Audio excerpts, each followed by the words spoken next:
Welcome back to the Keegan and Company podcast. For those who are new to the show, my name is Keegan Hipgrave. And if you haven't already, could I get you to jump over, give us a little like and subscribe. It's a great way for us to grow the podcast, grow the platform, and have some amazing crew like I've got on today. In this episode, I'm joined by one of the great men, former AFL player for the Collingwood Magpies and Adelaide Crows, Benny Crocker. How are you, brother? Good, Keegs. I'm keen for this. I've listened to a few episodes, so I'm keen to be on it. Yeah, what was your favourite? Have I snapped you out of it? Yeah, it can't be going past Braden Maynard. Yeah, so gotcha. Obviously good mates with him, and yeah, it was a good listen. With before we did that potty, I'm actually glad because we had some really good chats before. That's like what I like to do before rolling into a potty is like talk to good mates, friends, family. Obviously listen to most of the potties that they do, but mate, Brazzy's was sick. Yeah, I reckon it was even for me being close to him, it was cool to see him open up. I know when we spoke, I was trying to give you a bit of dirt on him, but it was kind of a little bit hard. But listening to him open up, and I know when he rang me after, he said that he felt really comfortable. So, it was a good listen. Well, mate, I rang because like for this, like I don't want to have conversations with crew if they're not ready to have certain, if they're not ready to talk about certain things. Yeah, so like I've like had quite a few conversations with Brazzy over the years, and especially leading up to that potty. And I even called him the night before because I heard him talk about some struggles that he went through in like 2017 on Dylan Friend's podcast. Yeah. And I was like, oh man, like would you be comfortable talking about it? Like, and I had no idea what he was going through. And he's like, nah, Keys, like I'm not ready for that. I was like, it's not what I want to talk about. I was like, sweet, like there's like just the fact of you coming on and being open about your own experience is like huge in itself. And we're sitting here in this room, like mid-potty, and he's like, I feel so comfortable. Like, I feel like this could do really good. Like, I'm happy to open up and talk about it. And I was like, that's so cool. And he talked about, struggling with OCD. Yeah. But the best thing about it is he talked about like the tools and strategies that he used to overcome it. Yeah, definitely. Which is wild. Yeah. Man. And I've never really heard him open up about that either. And I've been best mates with him since I was, 17, 18. Yeah. So close to 10 years now. I've never really heard him talk like that. So it's interesting. Did you but he would have had conversations with you offline? Yeah, I mean, we've spoken about things before. And like obviously we hang out all the time, so you probably notice things yourself. Yeah. But as guys probably tend to do, they don't open up as much. So you probably just brush it under the carpet a little bit until it actually needs to be spoken about. Gotcha. It's funny because I rang Brazzy in the lead up for this conversation. Yeah, you might have. I was like, mate, I need some, obviously like I've known you for a little while now, and I was just like, what have you got for me? I'm easier to get dirt on than him. That's the unfortunate thing. Right, you could call anyone. He talked about when, and like some of the story, I think he said, I think when he might have jumped the fence in like a high school party or something like that, and all you boys were in there, and it was just like punch on. And now you guys are like best mates a couple of years later. That's the funniest thing. Like before, so when I think it was 16 or 15, a girl from school had a party or whatever, and he jumped the fence. Yeah, and like he's from Brighton, and I grew up in kind of Hawthorn Q, so not too close. Like I don't even know who he knew there. Yeah. Me thinking I'm like tough, whatever, I try to kick him out, and then we've just got nose to nose. Yeah. And I just remember for the next couple of years, I was like, I hate Braden Maynard. And we used to play him in junior footy as well, like in TAC Cup, which is like the league before you get drafted. And I just remember every time I'm like, I hate Maynard. Yeah. And then when I got drafted, like within like 2 weeks, 3 weeks, I was like, I love Maynard.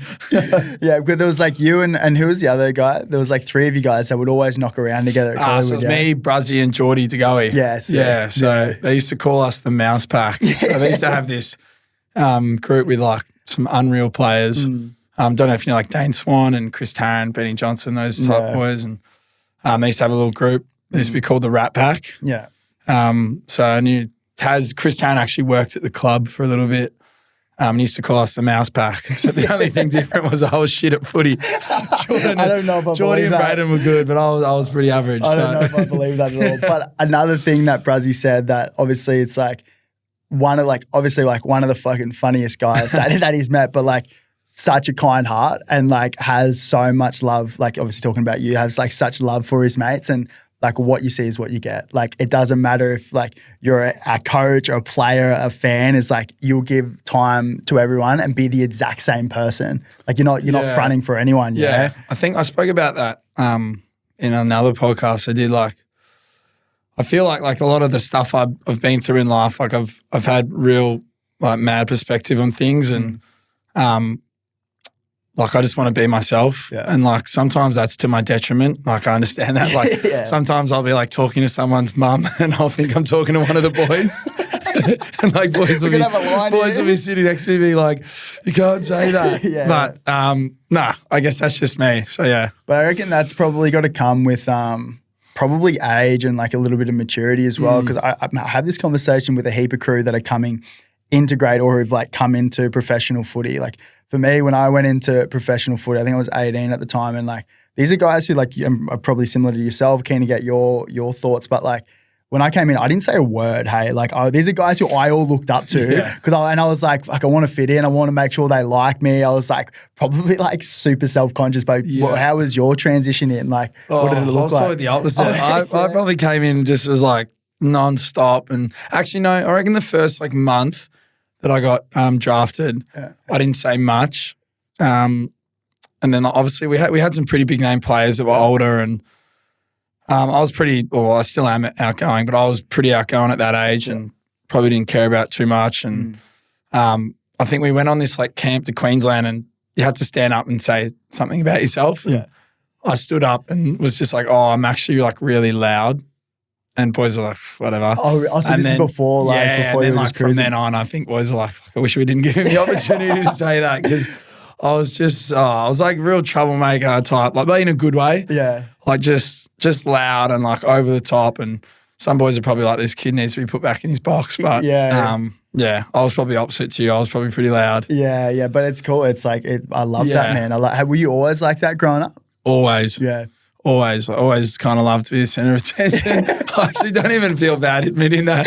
I love it, man. Yeah. We even joke about it. Like I had a mate's 30th last week, and he stood up and gave a speech, and like everyone was standing there. And I'm like, all right, can we talk about me? It's your 30th, mate. I get it, but there. I want my time. Yeah. So I probably have always enjoyed the spotlight a little bit, and yeah. Yeah, mate, I'd love to like probably zoom in a little bit like on childhood and like what growing up looked like. Like, were you always just playing AFL, or did you try a bunch of different sports growing up? Predominantly AFL. My brother was a massive cricketer, and so was my dad, but I just didn't have the attention span. I've got ADD. Like I don't have the attention span for things. I need to be like moving constantly, and cricket just wasn't it. I did a little bit of basketball, a little bit of running, stuff like that. But footy was always my dominant sport. Yeah. And it kind of spurred from having like a bit of a sporty family, like especially my dad's side, all the males are pretty sporty. Yeah. And then obviously my older brother was playing footy and he got drafted to St Kilda. So it was kind of like, following his footsteps a little bit. And always sporty, but like nothing was ever really as big as what footy was. Yeah, gotcha. But you went to a private school, yeah? Yeah. How we made it, like, I know, which you wouldn't think. I was telling the boys this morning, like off camera, just like, Benny was like full private school boy growing up. And they're like, no way. Like just got your back up like tattooed. I know, like full private school. It's funny. I went back and did a talk there probably like 2 years ago, and like my teachers are just like, at the same time, they're like, we're not surprised. If anyone was going to look like this, it was you. Did what was it like at a private school? Were you always like, was it too much? Did you have to get out of there at some stage, or what did it look like? I struggled like early. Like I was probably not well fitted into it. Like I nearly got kicked out of Carey a few times. So I think that was probably like up until like year 10, I was like pretty sketchy and probably not the best student. And then they effectively tried to kick me out. But footy was always like the saving grace. Because it wasn't a footy school? Well, it wasn't a footy school, but like so Carey's in the APS. It's called the APS. It's like a group of schools, and you got AGS, blah, blah. APS is like quite respected, footy-wise. So being probably one of the more talented footy players there, it probably saved me. And eventually I just got to the point where I stopped messing around at school and wasn't getting in as much trouble. And, but yeah, footy at Carey, like we were a terrible team. We only won like 2 games in 3 years, but we had a lot of people drafted. Gotcha. So I think like one year we had like 6 people drafted, and like a lot of them are still playing now. Really? Yeah. That's so cool. And good players as well. Did you always want to play footy? Like, was playing AFL always on the front of mind? Yeah, always. Ever since I was probably like 5, 6. Yeah. Always wanted to play footy. And then like I actually grew up next door to a guy called Scott Burns, who you probably wouldn't know heaps about, but he was captain of Collingwood. Gotcha. So I grew up going for Collingwood because I used to live next to Burnsy. That's so cool. Yeah, and he was actually a coach when I got drafted. No way. Yeah, so he used to tell me stories. Like I think when I was 6 or something, the 50 Cent CD had just come out. Yeah. And I wrote the lyrics in the club down, and I went up and rapped it to him on his front door. Yeah. No way. Yeah. I was like 6 years old. I was like saying all the words in there, and went up and rapped it to him on his front door. And like I used to go over and watch The Simpsons, and really, yeah, it was wild. So who's this like little rap bag running around? Gun. He's a good dude. Gun, great dude, but like absolute star footballer, and he was captain for a period of time. So what's the age difference? Was he playing when you got drafted? No. He was well retired by then. Burnsy would have retired in. I reckon Burnsy would have been like 2008 or 7 maybe. Yeah. And I didn't get drafted to 2015, so he'd been out of the game a fair while. Mate, let's talk about the draft night. Because we were having this conversation. Our mate behind the camera, Braden Cox, was working at Collingwood, and they would go out and I guess like film the responses. And he said he rolled up to your place, and the door was open, like people was up, huge party. He rolled in, he's like, "Is Benny home?" He's like, "Yeah, he's just upstairs." Like, how was that night for you? What did it look like? So it was actually a pretty scary night because like I'd had a pretty decent year footy-wise. Like I was in all the rep teams. I played in the Australian team that year, which is the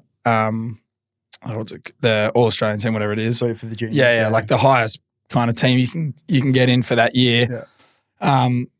And I'd been told that I'd probably go like within, top 30, 35 picks. Yeah. So they said, "Oh, can we bring a camera to your house and film it?" Yeah. I'm like, "Yeah, sweet." But I didn't end up getting picked till like the third last pick of the draft. Really? Yeah. So like they actually caught some like really good footage of like teams passing. Yeah. And like me kind of sitting there being like, I don't think I'm going to get picked here, and like my family and were you like friends and family were all at your place? I had about 30 friends and then family, like all sitting around the TV, and they kept passing, and like I'm like, oh my god, I'm not going to get picked here. Yeah. And then they were like, oh, pick 60, I think it's 65. Collingwood select Ben Crocker, and like I obviously barrack for Collingwood. Yeah. And as soon as they read my name out, like beer was flying everywhere. There's food everywhere. Boys are spraying beers. Yeah. And then from then on, it was a massive night. Yeah. It was actually, I got a funny story. I haven't really even told this, but there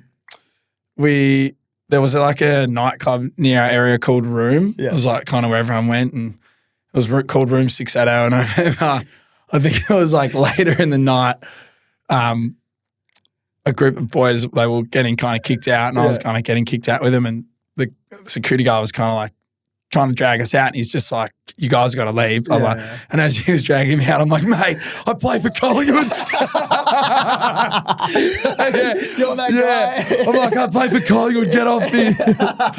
So I hadn't even stepped through the door yet at the facility, but the night in itself was cool. Like it kind of being exciting for me, but then like seeing everyone else get excited about something that they've, I feel like effectively been a part of, like parents, brother, family, and then like your friends who, watch you through juniors, and a lot of my mates go for Collingwood. Yeah. So it was pretty cool. And, Collingwood's probably the biggest club in the AFL. Yeah. So it was, it was a fun night. It was a big night as well. Yeah, well, even talking to Braden like off air before coming in, he's like, "Mate, it was so funny rolling in there. Like there was like boys spraying BDs everywhere. They had you up on a chair, like chanting you around. So funny. There's footage. You'll have to put the footage. He was showing us the footage before coming in here. It was pretty full on. So it was a big night. And it's like a night I'll always remember as well. Yeah. Obviously a special reason for being drafted, but just like the stuff that happened around it, like. Yeah. Even we were saying before that he went to a few other boys' houses and it was just them and their parents. You walk into mine, like the doors open, the gates open. Yeah. There's people spraying beer everywhere. So, but it's obviously a special night, but it's also like the last 10, 15 years of work. Yeah. Like it's not just like, yeah, it's a cool night and it's special and you'll remember it forever, but it's special because you've been working so hard for so long, yeah? Yeah, well, I was playing, I think like you start to probably take it seriously when you're like 13, 12, 13. And that's when like all the rep teams start. So, you know, it would have been starting like the Oakley Chargers stuff when I was probably 13. So from 13 to 18, it's pretty full on. You're doing like 3 times a week and then you have like Vic Metro and your AIS stuff and then like you go away for camps, draft camp. So there's a lot that goes in between it. Yeah. And that's why it's special. Yeah. Because all of that bulk of work coming to that point where you know, finally get picked up by someone. Yeah, gotcha. Brother, and so you stayed at Collingwood for 4 years. Yeah. What was that like? Obviously, like it's a huge club, and mate, I don't like my background's NRL, as you know, but like, and I thought NRL was big, but coming to Melbourne and spending more time with you and Brazzy and a lot of the AFL boys, like Melbourne is insane in terms of AFL. Yeah. Like, and especially Collingwood, like they got the grand final last year. Like, you can't understand like how big the scope is. Yeah. So Collingwood is probably the biggest club in the AFL, like supporter wise, and like you just even like my time there, like I loved it, and that's like kind of like why I came back now playing VFL here. Like it always felt like home for me. The group they have when I was playing was so good. Like even when I go back now, I'm like it's still a really good group. Like it's different people, but like they just draft good people. Yeah, and the officials are good and. I think like the thing that I've realised is when I've gotten older is like the networking you make around that club. Like there's people that still reach out to me and say, hey mate, is there anything we can do to help you doing this? And like that's man. Like, yeah. And like, I mean, it's up to the player as well to make those relationships. Yeah.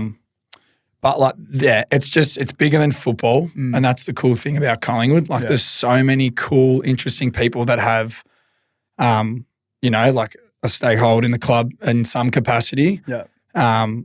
Whether that's, you know, business, you know, being able to help you, you know, find a house, whatever it is. So I feel like the older I've gotten, I've kind of tried to tap into that a little bit more. Yeah.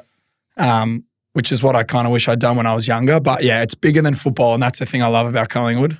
Do you have any like favourite memories of those couple of years? Is there a standout moment? Look, it's funny because like whenever we talk to the boys, it's always like you never remember the games, you always remember the people. Yeah. And like for me, my memories are like off-season trips, you know, club functions, like funny stuff that happened in the change rooms. Like we just did some funny things. I can imagine you in the change rooms. Yeah, exactly. Mention on camera a lot of things we did, but like those are the memories that I keep close to me. Like obviously playing games in front of crowds and stuff is cool, but it's more the people I meet. Like I'm still really close with boys that, you know, would be mid-30s to go into 40s. Yeah. Like, and I'm only 26. Yeah. So like, I don't think in any other kind of working environment you get so close with people that are 10 years older than you. And 100%. Yeah, and that's the thing I love about sport. Like you come in as an 18-year-old and you're training with Scott Pendlebury, who's, you know, near 30 and he's got kids and a family. So in that sense, like it's so cool being in a sporting environment. But there are a lot of stories. But like even just like when I was 19 or 20, like we went away to Europe, a group of us, and like a lot of these in the off season. Yeah, and like a lot of the older boys then, like Jeremy Howe, Steele Sidebottoms and Taylor Adams and stuff, like they're in their 30s now. Yeah. So they would have been my age when we left. So it's just I think about that and I'm like, it's so weird. Like now you guys have kids and like everyone's growing up and like just stuff like that, like being able to travel to Europe with each other and just like, you know, experience, you know, going away and doing all that stuff with people that you probably wouldn't get the opportunity to do with otherwise. But it's also cool because it forces you to grow up like so much 100%. Quicker and you learn so much quickly. Like in terms, like mate, little things like buying a house or like investment opportunities or like who to knock around with, how to train. Like you learn so much because those guys have been doing it for like 5, 10, sometimes 15 years, Yeah, well, some of them are going on to I think Pendles is going to his 19th season. That's so wild to think about. I mean, Pendles wasn't on the off-season trip with us, but Sidey was. And I think Sidey's going on to his 16th or something like that. So just like, you look at that, you're just like, whoa. Yeah, I think about, because I'm 2 years retired from the NRL now, and same as you, mate. Yeah. Like, have a lot of fun memories on the field, but all the off-season stuff, like That's the stuff you remember. It's the off-season trips. Like, even a video popped up on my Instagram the other day of one of the boys. Like, I think I was 18.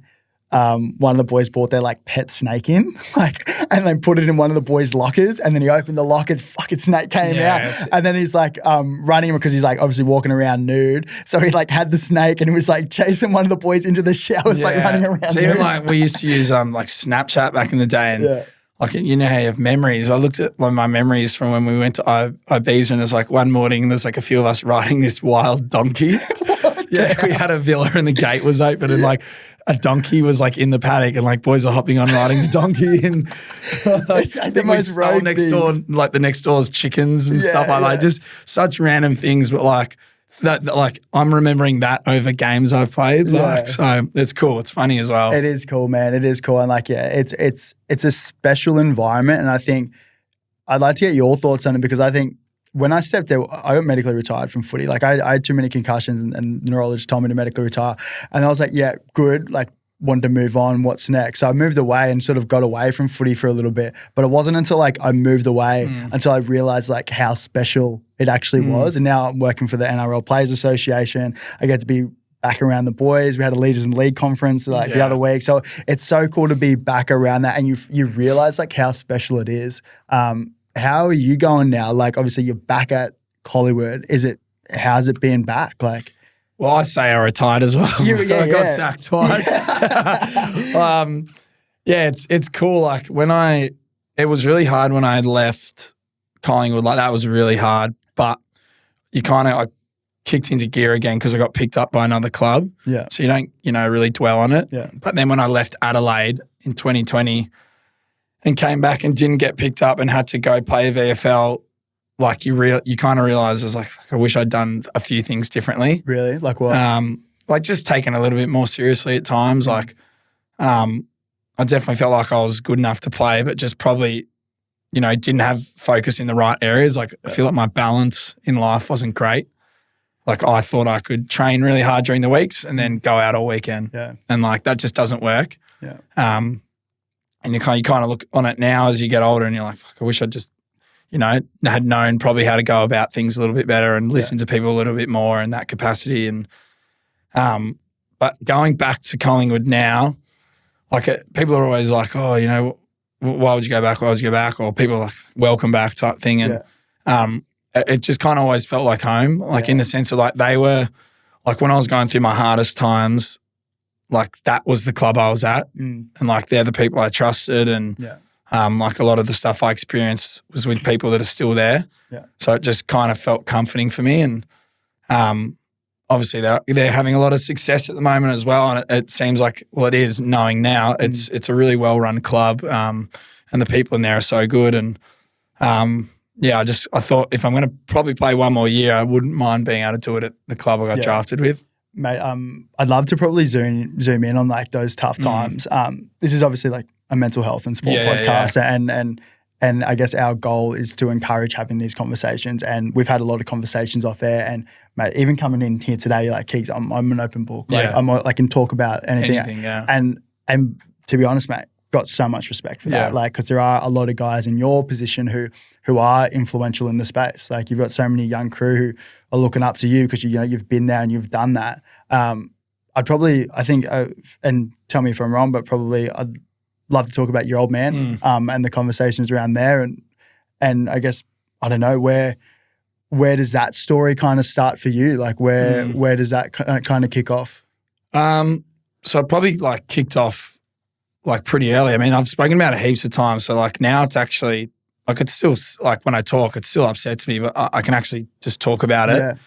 It was probably like when I was like 17 that like we started to notice a few things, and like just like my dad was always pretty successful business-wise, like always had a really savvy business mind, and had his own businesses and would travel and do this and do that.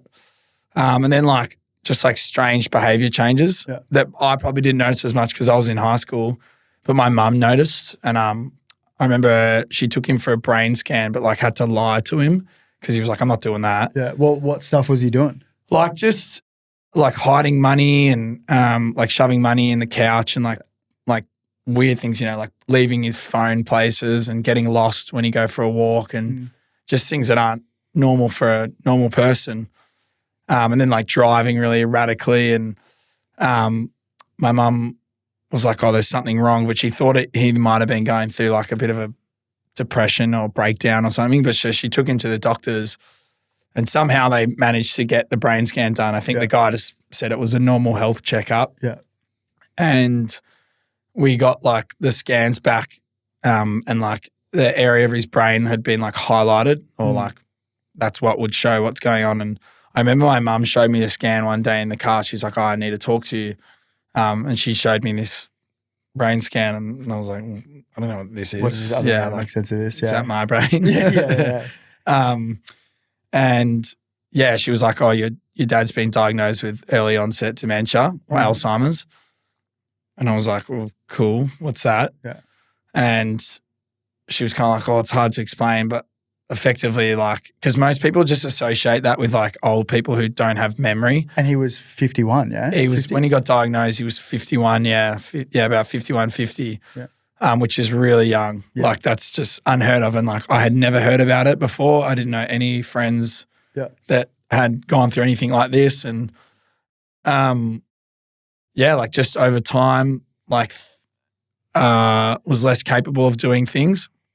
And for me, that was hard as a teenager because I used to do so much with my dad. Like we were pretty close because he was like effectively like a coach for me for footy. Like he loved being involved.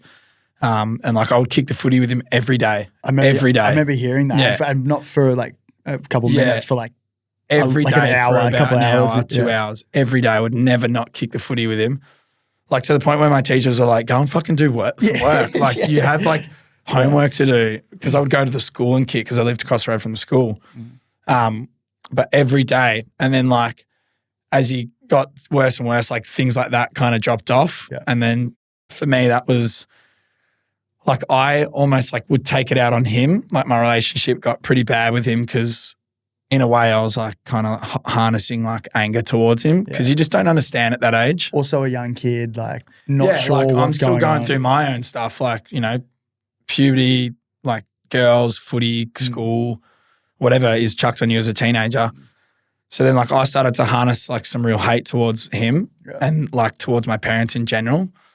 And then like probably did things like acted out and stuff like that out of anger or whatever it was. But you look back on it now and you're like, fuck, that's the only thing I have regret on is like the way I treated him. Like I was pretty awful and would say some pretty horrible things to him. But yeah, it just got to the point where I got drafted and he only really came to like 1 or 2 games out of my whole career. Is that because of... Just because he was incapable. And he came to my debut game, which like I look on the photos and like that's special for me. Yeah, that's nice. And like I grew up going for Collingwood. So like that is like, that's a big deal. Like rarely do kids grow up going for a team and get drafted to them. And get to play for them. Yeah, and get to play for them as well. Like, and I remember like there was a few times where Scotty Burns, who obviously grew up with, he knew Dad really well, and he would come up to me and he's like, oh, I saw your old man at training today, like, but he didn't know who I was. And I'm like, I would get really embarrassed. And I'm like, oh, he always does that, like just jokes. Yeah. And then it kind of got to the point where I was like, fuck, I keep lying to everyone. Like I think people are like, does he have a dad? Does he not have a dad? Never talks about him. And I told people at the club, there's like a video that Collingwood did where I just kind of said, this is what's happening. And this is probably why I've been acting a bit strange and blah, blah, blah. Was that a couple years into it? I think that was probably my second year. So you didn't talk about it for the first 2 or 3 years? No. Why? Just say. Because I was embarrassed. Yeah. Yeah. Like the thing with like Alzheimer's is it's not as much a physical thing, it's mental and it's hard, like, you know, watching him not being able to have a conversation with someone and stuff like that. But not being able to do normal things. Like if I watched it now, I could pick up on it, but I was just embarrassed. Like I was young. Yeah. I didn't want anyone like, finding a weakness in me as such. Yeah. Which you look at it now, it's stupid. So dumb. But you want to be like that tough guy who's like, nothing's going, like, I'm sweet, I'm fine. Yeah, gotcha. And then it just got to a point where like he had carers, he needed carers, and towards the later stages, like wasn't able to walk or like go to the toilet. So I've spoken about it with other people, but like it's effective. I think like those illnesses like MND and Alzheimer's and stuff where like physically they might be okay, but mentally like they're dying, like their brain's pretty much dying. Yeah. Like I had some good times, but I had some fucking horrible times. So there were times where like my dad would be like screaming in his room, which my mum would always be sleeping in to look after him at like 3 a.m, and like he would shit on the floor and like rub his shit into the walls, and like I'm like cleaning it. Yeah. Like there was one game where he like took a shit on the floor, and like I had to clean it at like 3 a.m, but I was also playing an AFL game at midday. Yeah. So I'm cleaning it as he's screaming and trying to throw things at us, and then like try and go back to bed and then get up and play and perform. And then like people are like, oh, fuck, he was off today, but like not being able to tell people why. Yeah. So like it just kind of built up in it for a while, and like mentally, like I was just cooked. Yeah. And like my outlet, this sounds weird, was like trying to make other people laugh. Yeah. So like I would come in and like make other people laugh and like try and be the funny guy, because then like I'm like, oh, I'm making them happy. This is sweet. Was it, and tell me if I'm wrong, but was like kind of like a little getaway as well, like going to the club? Yeah, absolutely. Like I used to stay at the club all the time, and that's why I used to go out on the weekends when I was younger, because I didn't want to be at home.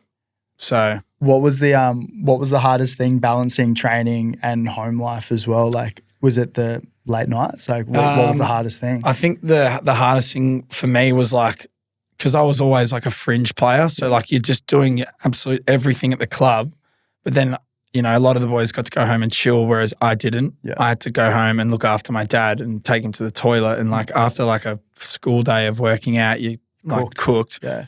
So I had to go home, look after him, take him to the toilet, and, not every time it would be a perfect toilet. Like, something might happen, and you have to clean things up and feed him and stuff like that. And it's pretty intense. I mean, we had carers, but like there'd be times I'd have to send a carer home because my dad would be like abusing them. Really? Yeah. And that's just part of the condition, yeah? That's just part of the condition, and that can be quite aggressive. Like he was quite aggressive. I mean, for me it was sweet because I was stronger than him, but for my mum, it wasn't. Yeah. Like, he used to grab my mum, and like my dad and mum had like a very good relationship. They were married for 40 plus years. Yeah. So they got married when they were like 20 and they always owned businesses together and stuff. So then like seeing the dynamic of when they were normal to then now, it was kind of like, fuck, this is so like odd. Yeah. So it's just like a lot of things and a lot of challenges. And because I didn't, love talking about it early on, I was trying to navigate them myself. Yeah. And then it got to a point where I was like, I'm actually okay to talk about this. Yeah. And then that's when you spoke to Collingwood, that you got up in front of the team. Yeah. And then, did some media stuff, and like I definitely brought some awareness to the foundation, Dementia Australia. But then like the new challenge came of like, all right, well, I think I'm doing okay, but now I don't think my brother and my mum are. Yeah. And that's what's hard. Like I feel like I can handle my emotions, but it's really hard to see people that you love upset. Yeah. And like I would see it daily. Really? So that was a challenge in itself as well. Do you talk to your brother about it much? Is he older, younger? What's the... My brother's 30.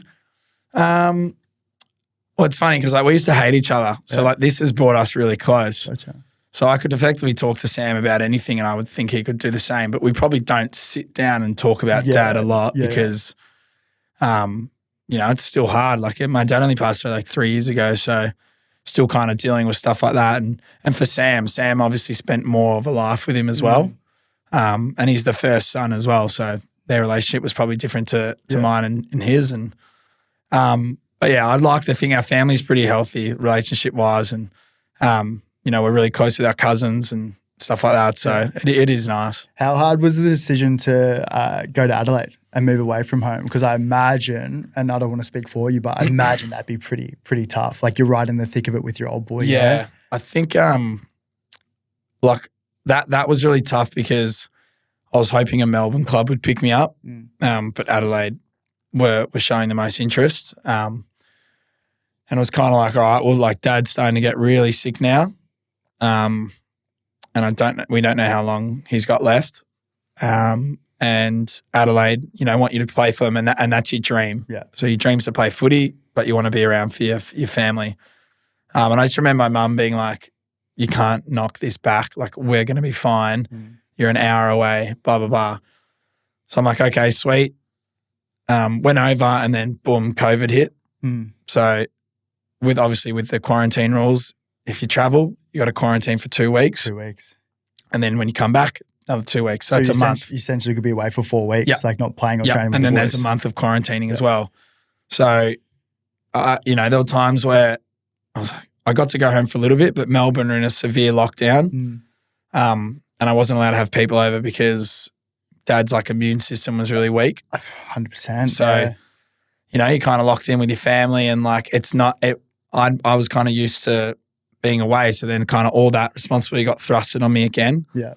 Don't get me wrong, I would do it all over again because he's my dad, but, coming back and having to shower, toilet, change. And, he's not a baby. He was a grown man. So, if you try to walk off when you're trying to change him, he's going to walk off. Yeah. So just stuff like that. And then we got put into a bubble up in Queensland, which was cool. Yeah. I actually did really love that. But then things started to turn again where he got really sick, and my mum would call me crying, and then my grandma died. So within 8 weeks, my grandma died, my dad died, and my dog got put down. So mum had a horror show, and my mum couldn't work because of COVID, so business wasn't going ahead. So that's why I love my mum, and I respect my mum so much. Yeah. Because of all the shit she's been through, and life was hectic for her. I think about me, but then I also think she's also worrying about her kids. She's got her kids, lost her mum, lost her husband, lost her dog of 15 years. COVID, so much was going on, but I just felt so guilty because I wasn't around. Yeah. And I remember, you just want to be there for them. Yeah, and I did, but I also wanted to play footy. Yeah. Because I knew I was on a rookie contract, and you want to show as much as possible. But it was hard because I kind of had the option of, if I go home, I stay there. If I stay at the club, I stay there. So I picked footy thinking, I'll be back here next year. Yeah. But obviously things didn't turn out that way. So then you kind of think, oh, fuck, well, then I could have probably had more time with my dad, because I didn't have much time when I got home. I think I only had probably 4 weeks or something like that. So what I'm just trying to get a gauge on it. Obviously, super tough time for yourself, family, your mum. Were you still at Adelaide, or were you left Adelaide during that time? No, I stayed. You stayed? Yeah, I stayed just because of the quarantining rules. So if I went back to Melbourne, there's 2 weeks, and when I came back to Adelaide, it was another 2 weeks. So that's 4 games missed already. Yeah. So I would have missed too much football. Yeah. So really the only thing I could do was kind of FaceTime every day, which obviously is not helpful. And I just had a massive amount of guilt. Yeah. And that was what was hard, trying to carry that guilt through the season. What do you do? Is there a crew that you lean on? You talk to people? I had an awesome welfare. So we have PDMs. Yeah. I had a girl called Emma Barr, who was females are different. Females are just, mate. I've always had males. Females are so different. And I loved her, and I still talk to her now. She rang me the other day, Gotcha. and we laughed about, I feel like I could tell her anything. Talk about everything. Yeah. And she was an open book. I could talk to her about anything. She could talk to me about anything. And she helped me massively through things, and I'd go into her office and talk about things. And I was lucky that I was living with one of my best mates who played at Collingwood. Yeah. So he was a guy called Tyson Goldsack. You probably wouldn't know a lot about him because you're a rugby NRL boy. Goldie played, 200 games for Collingwood, premiership player. Gotcha. He was playing when I got drafted. Yeah. And I had a really good relationship with him and his wife as well, Chelsea. So they moved over to Adelaide when I was still at Collingwood, and then we would always joke. They're like, well, if you ever come to Adelaide, you're living with us. Come live with us, yeah. You're living with us. And when I got picked up by them, I literally sent the message and I said, well, fucking open up that spare bedroom. I'll bring him up. I'll bring him to I'm coming in. Yeah, I lived with them for the whole year. And they're like family to me now. So they have 2 little girls, Cleo and Harriet. And I was effectively a big brother for them. So things like that, you know, took my mind off it, got to drop them off at kinder. And I remember one day they rang them and they're like, there's this tatted up guy trying to take your kids. Hey, you're like the advertisement of what not to do. Like, I know, they used to ring them and they're like, there's this guy, like, and they're like, no, he's fine, he lives with us, like, he can take them. So things like that was nice. And like, I think if I didn't have them, I would have been in a world of hurt.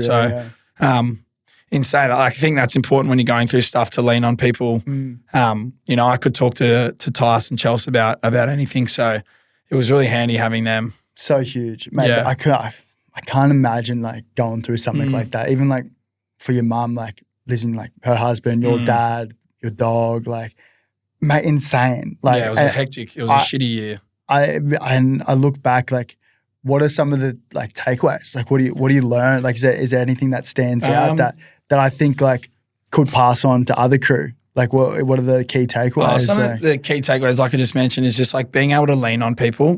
Don't try and do things yourself. Like that was my take on things, is like, I'm going to do it myself because no one understands type thing. Gotcha. It's not necessarily about like people understanding, but like just being able to be there. Like there were times I rarely broke down, but there were times where I just broke out and was like bawling my eyes out and stuff.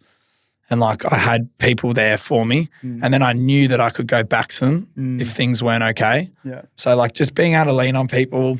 And it's not even a matter of like them saying anything to you. It's just listening. Being there. Having like a shoulder there or having someone there, mate, it's huge. Sometimes just listening and like I've got really good mates. Like I love my mates.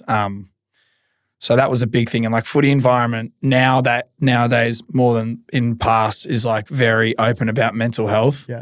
So, you know, you shouldn't feel like you can't talk to people, especially in a sporting environment now. So yeah, big ones leaning on people. The other ones probably for me is just like perspective. Like just what's important and what's not. Like if I think about me as an 18-year-old, it was like I have to have the best shoes, have to have the best car, have to, you know, have this and be doing this. And whereas like I just never get angry over anything now. Like except when I drive, I'm a bad driver. I'll probably abuse someone on here in the car. But like just not stressing the small stuff. I feel like everything that I've learned, like there's just bigger things in life. I'd much rather have my friends and family healthy and be happy as opposed to having, you know, the new shoes or whatever it is like that. Mate, it's full priority. Yeah. And then this, I think thirdly is just friends and family in themselves. Like I've always been someone who's been close to my friends, but like I love my family. And I think that was something that was probably entrenched with the whole dad situation. Because like, you know, I wake up every day. Like I think about my dad every day and it's different. It is a different feeling now. Like it used to be you know, fuck, I wish he was here type something. And I still do. And that's hard for me because like I feel like there's stuff that he would have been cool to have him around for. And that's hard. Like the hard thing about like when someone dies is like obviously it's sad, but it's just like you know, don't get to hear his voice. I don't get to see him again or like just touching, like just not even like touching. So yeah, friends and family for me probably is the most important thing. And that's what Brazzy said. Like, and that doesn't surprise me. Because I was like, what are the key things? He's like, mate, the thing about Croc is like got so much love for his mates and his family, like above all, like, and he doesn't like won't change for anyone. Which is so cool, man. And that's partly why, like, because I've kind of been in a situation where I understand that life's short.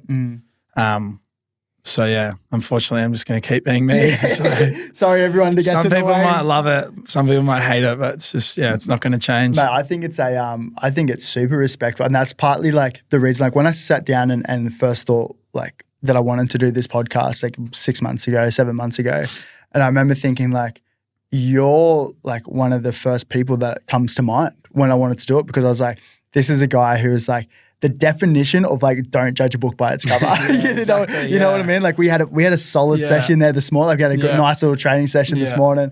Like you're getting around, you're like kissing everyone, like slapping everyone around. You're covered in tattoos, but the like most nice, like genuine and like dude going around. Like got so much love, and like that's super respectful. And the ability to be able to come and be so open about your own story to pass on, like, I guess, tools and strategies to help other crew going through it. Well, hopefully it does. Well, do you have any other guys, like mates or footy players that have hit you up to say like, hey mate, like I actually have, and this was really cool. I mean, it's obviously a sad situation as well, but one of the boys I used to play at Collingwood with, his best mate's dad has been diagnosed with the same thing, but he also has had cancer. Yeah. So he was kind of navigating his dad just kind of recovering from cancer, but now he's got younger onset Alzheimer's. So he put me in contact with him and was like, look, you don't have to go and get a coffee with him, but, he's going through a bit of a hard time. And like the first thing I thought was like, nah, fuck it, I want to do it. Yes. Like, and I really want to do it. Yeah. And like I already knew of this guy, but I went and caught up with a coffee with him and like just like I was like, my heart like hurt talking to him because at the same time he was like, look, I want you to be honest with me. And I was like, I'm not going to beat around the bush. Like it's going to get worse. Yeah. But like I said, whenever, you want to call me or catch up and whatever, we talk. And he sent me a few messages and even just like being able to help him like try and organise some care and stuff for his dad, like being able to get him in contact with certain things and stuff like that. Yeah. Like it was like a release for me as well. Yeah. Because I know like my dad would want me to do that. Like, and that's the thing. Like, I just don't think people should shy away from what's going on. Everyone has shit going on in their life. That's one thing I've realised. Everyone. Yeah. It doesn't matter what capacity. Everyone has something going on. And it's more, for me, it's like, well, fuck, can we just talk about it a little bit more? And even like soundboarding certain ideas, or like even navigating a process of how to get a carer. Like, what am I looking at? Like, is there any certain cues that might help like going forward? Like, mate, that stuff's got to be so beneficial. And it is. It's hard. And like, life's not fair. That's just one thing I've learned. But even like just the Braden thing, like, you don't have to have someone pass away in your family for something to be bad. Yeah. Like even Braden being able to talk about his things, like I know there'd be so many people struggling with similar stuff. Yeah. And with me, it doesn't have to be the same illness as what Dad had, but like family members passing away, being able to deal with that. So that's why I love kind of stuff like this, being able to get on and talk about it and hopefully people, learn something or take something away. And mate, it's so cool, and I'm super grateful to have you on, brother. Like, I think it's really cool. I sat down with a guy called Nico Hines, who's like the Dally M player 2 years ago, kind of like the Brownlow equivalent. Super impressive guy, and he talks about like struggles that he's been through. Like he's been through like clinical depression. His mum in and out of prison growing up, like. And he's spoken about this a lot. Like he's very open about it. I remember calling him. And he's like, Keegs, I don't do any podcasts anymore because I'm like sick and tired of like talking about my story, like in the long form. And I was like, well, all right, well, how do we sit down and have a conversation? And then we're mid-interview and he's like, you know what, Keegs, like, nah, like I'm never going to be tired of talking about this because it's like, if it just changes like one person's perspective or if it helps just one person. And then he says in the interview, he's like, nah, he's like, I'm going to talk about this forever. And like, if you're sick of it, like tough luck. Like, I think even like for me, is like, this is like a big part of my story. Yeah. Like, unfortunately, it's not exactly a positive thing, but like it's a bulk of what my story is of the shit I've been through with Dad. And even now, like he's still like recovering from it in aspects like, like I don't wake up every day hurting. There's times where, drive past something and you're like, fuck, Dad used to love that. And stuff like that. And that'll always be there. But and like Christmases, like we just, had another Christmas and, he wasn't around and we did it at my auntie's house and, my auntie always says, wish we could be here type thing. And like you see people kind of get emotional. Yeah. But then like 5 minutes later, we're like spitting ping pong balls at each other and stuff like that. I can imagine your Christmases, mate. Rogue as. Is there anything like you? So rogue. So this year it was like ping pong games, like just random as games, like. Yeah. But it's just like that dynamic. It's like comforting in a weird way. But like also, being able to go from being upset to then everyone's together. But also like talking about, loved ones that we've lost is a great way to celebrate them and not forget about them. Like I had a really good friend, AJ Brimson, and we lost a good friend called Liam Hampson. He went overseas to Barcelona, and it was anyway, long story. They end up, passing away over there. And AJ is a really good friend, plays for the Gold Coast Titans in the NRL, and he got up and he's like, mate, I'm more than happy to have these conversations because I don't want his legacy to be forgotten. I don't want his name. And which is exactly the same as you. And like, fuck, man, like if there's one positive to come out of such a fucking shit situation, it's helping other people. Yeah, definitely. Yeah, I agree. And it's not always easy, but the more that I've done it, it's kind of, like I know what I'm talking about now. And the first time I did it was the worst. Yeah. But like now I talk and I'm like, fuck, what else is there that I can say about like dad, or like what else is there? Because like I'm the same. I don't want people to forget him. And my dad was like me. Like he was really outgoing. He was loud, and he was a really funny guy. So like even like used to love like Austin Powers and stuff. And he always used to like say quotes and stuff. Like I still watch Austin Powers now, and like I'm just thinking like, fuck, this is just so funny. Like he would have loved this. So cool, man. Yeah. Mate, going forward, 2024, what are you looking forward to? What does this year look like? So obviously, excited to go back to Collingwood, playing the VFL. I really do want to get into like a health and wellbeing type role there. In the club? Yeah, I'd love to do like a player development type role. That's so far up your alley. Yeah. I think as I've gotten older, I've realised like you always think like, oh, what qualities could I apply to a job?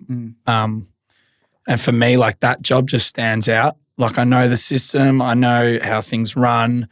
I've been through stuff that, most young players, if they're going to go through things, like I know how to attack it or at least try and give them advice. The relatability piece as well, being relatable to players. Yeah, and that's a big thing in that environment. Like for a player, I know like I don't want to go to someone if I don't think, they're relatable and they're not going to understand type thing. So yeah, I really want to get into a role like that. Doesn't have to be at Collingwood, but, in some club. And I think we've spoken a little bit about that as well. Yeah.